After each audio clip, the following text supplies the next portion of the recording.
अहम ख़बर अवां सां शेयर कंदासीं। तालीम खाते कराची ऐं हैदराबाद में 14 जनवरी ते मोकल जो ऐलान करे छॾियो आहे।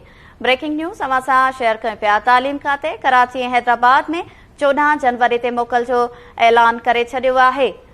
अवां खे ॿुधायूं पिया त कराची ऐं हैदराबाद में मकानी चूंडुनि सबबि तालीमी इदारा छंछर ते बंदि रहंदा। तालीम खाते जो अहिड़ो चवणु आहे।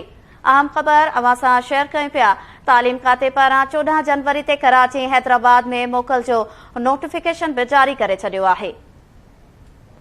तफ़सील मालूम कंदासीं। लाइन ते मौजूद आहे KTN न्यूज़ जो रिपोर्टर अल्ताफ़ चन्नो। जी अल्ताफ़, छा तफ़सील आहिनि?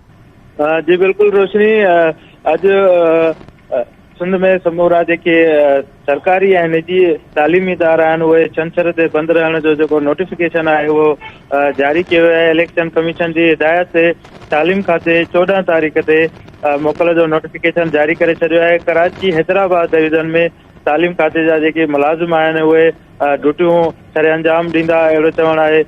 तालीम खाते जो उन हवाले सां सुभाणे जेका आहे उहा छंछर ॾींहुं 14 जनवरीअ ते मोकल हूंदी। उन हवाले सां अॼु तालीम खाते नोटिफिकेशन जारी करे छॾियो आहे। जी वॾी महिरबानी नासिन, कराची खां अल्ताफ़ चन्नो तफ़सील